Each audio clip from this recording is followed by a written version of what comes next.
Hey guys, now you can follow me on Facebook. Just go to facebook.com/UltraMaximusReviews. In association with nerdaddiction.com. You should look too cartoony.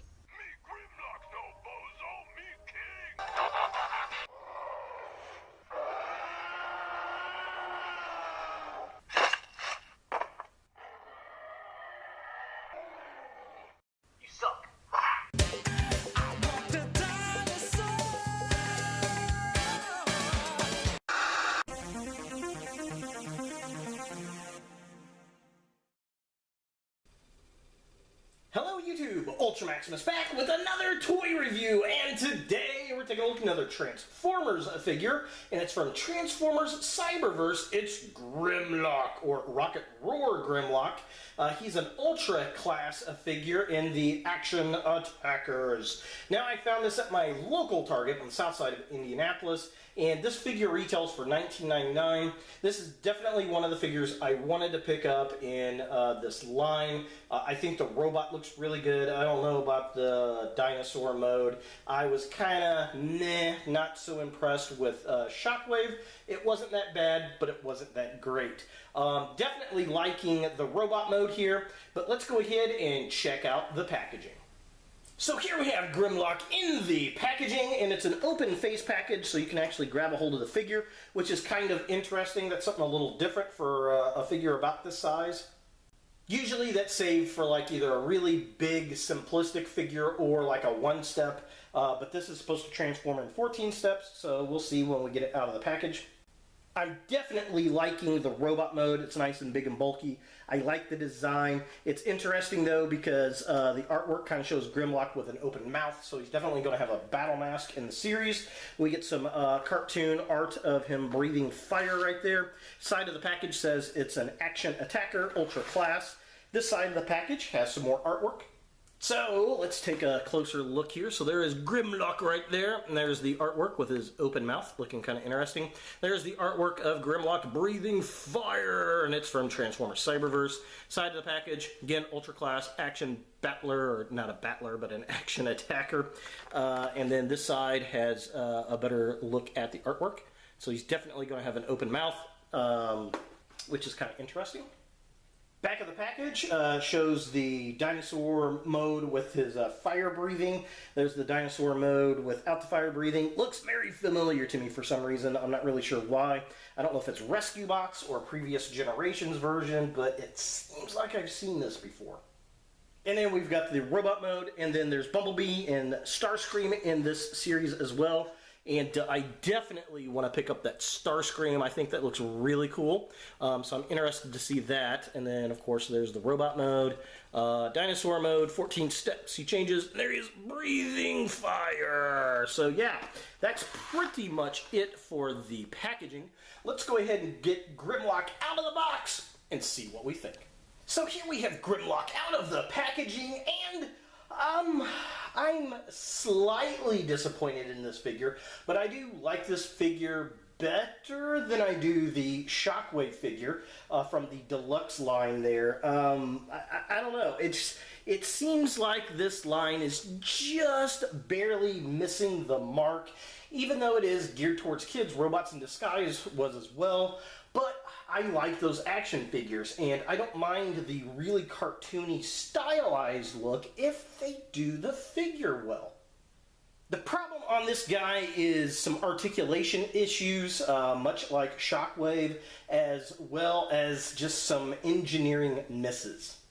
And when I say that, I'm talking about things like this. Look at that. It's got the back claw right here, and his hand looks like a lion's mane because of it. This could have easily just folded right up to the back, and it would have been so much better.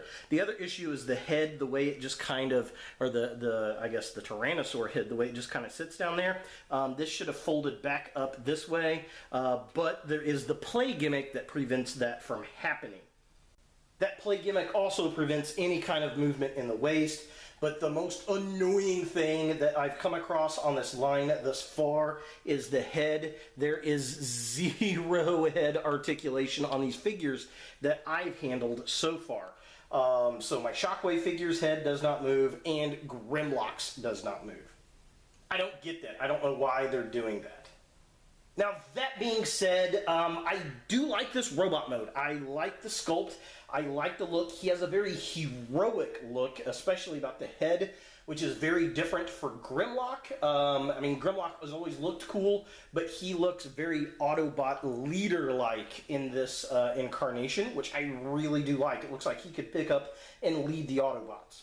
He's nice and big and bulky and wide. There's all kinds of really cool detail on the armor, which I do appreciate. It's a very sturdy figure. I like that, and there's some very heavy paint on it, which is very cool. So for articulation on this guy, again, nothing at the head, nothing at the waist. His arm is on a ball joint here. Very stiff arms. I like that. I feel like, though, that the paint here is going to get rubbed off from this shoulder for some reason. He does have a single joint at the elbow, nothing at the wrist, really. His leg kicks up about that far, kicks back about that far because of the Tyrannosaur problem right there, and then he kicks out really far. This hip joint's a little bit loose. Some floor polish could help, I suppose. There is no articulation in the knees. Again, that's pretty bothersome, and really nothing in the feet either, and we are way out of focus. All right, so there we go. Yeah, there's nothing in the knees, which is annoying, and nothing in the feet. Again, just not very articulated, which is bothersome. So taking a closer look at the figure itself, again, I like the design of the robot. I like the head sculpt. He has a very heroic look. He's got more of an Optimus Prime style mask this go around, which is interesting. Love the heavy yellow paint on him. The missile shoulders, racks on the missile shoulders look nice. He's got the red paint apps on the shoulders. That all looks really good. I like how the back is very flat. There's no hollow points. He doesn't have much of a backpack because it hangs straight downward, which is a bit bothersome. But yeah, for the most part, the design looks really good. All the reds and the silvers, all the detail and the jagged bits in the armor, very cool. It's a nice interpretation and a nice bulky Grimlock. Now, looking at the midsection of the figure, the hands kind of bug me in the fact the Tyrannosaur back toes need to fold up. I love the waist. I love all the armor bits that hang off, all the jagged bits, all the detail in the armor looks good. Again, I like the heavy yellow paint. It's nice, thick, heavy paint, too. His back of his dino legs are very hollow, even though the hands roll up. There's too much space, I think, too much hollow space there, and that Tyrannosaur head just hanging low, that's annoying. But everything else looks really good, especially from the front end, which is the way he's going to get displayed anyway. And finally, taking a look at the legs of the figure, again, I like all the spikes and the metal bits on the sculpt design. The blue and the red, yellow, that all looks really good. The front feet look pretty good. The issue with the legs, they have no articulation, barely. Only up at the hips, and the back of it is so gappy. But that's really more for transformation. And that head, that dino head down there just really irks me every time I see the back of it. It's just, I don't know. It's a very lackluster engineering design overall. For comparison, here we have the Transformers Cyberverse Grimlock with his Wavemate Shockwave in the deluxe line. And I like the scale to this. Grimlock is about twice as big as Shockwave, which a Dinobot should be. So that definitely looks cool. Again, both of these figures look fantastic in their robot modes. It's the vehicle modes that kind of suffer for both of them. Now, anybody that's even looked at Transformers in the past 35 plus years knows that Grimlock turns into a dinosaur, typically a Tyrannosaurus Rex. So let's go ahead and get Grimlock in his Dinobot mode and see what we think.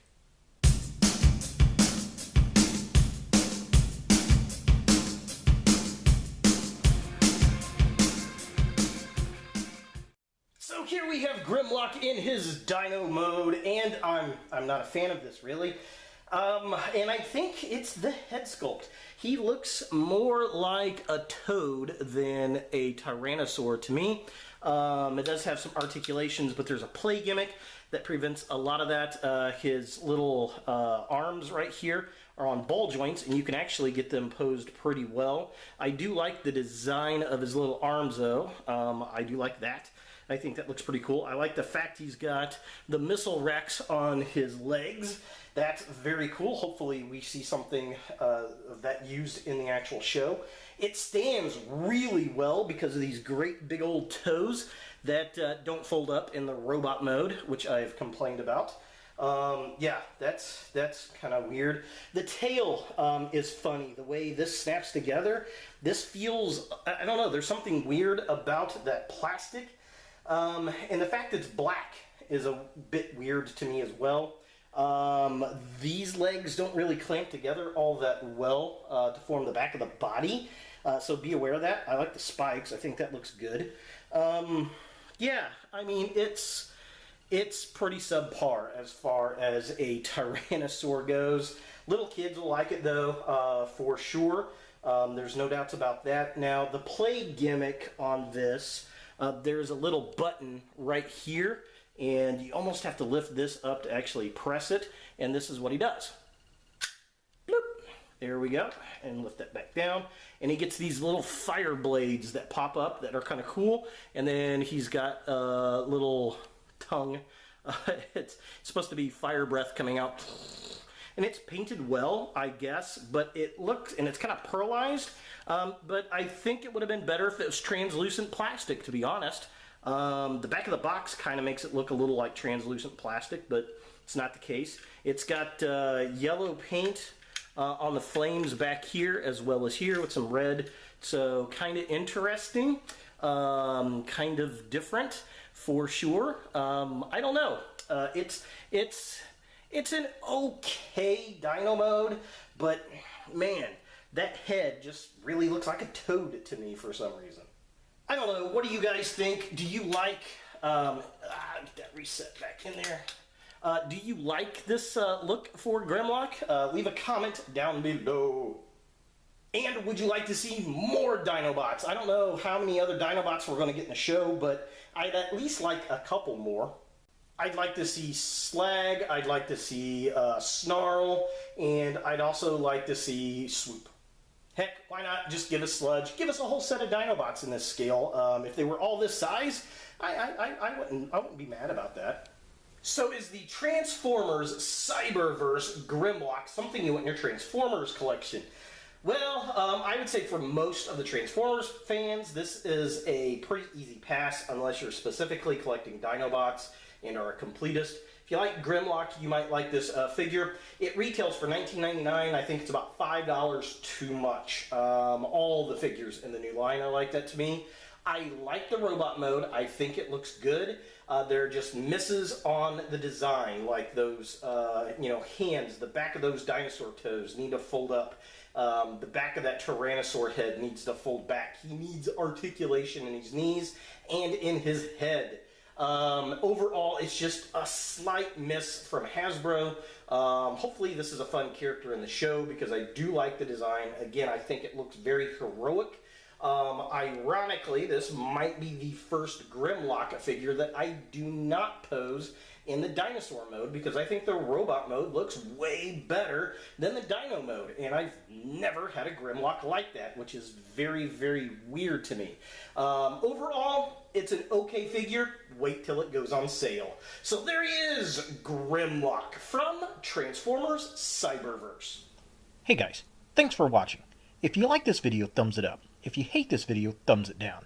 To watch more Ultra Maximus, click on the links to the right. Don't forget to subscribe and share, like us on Facebook, and look for more videos in the future.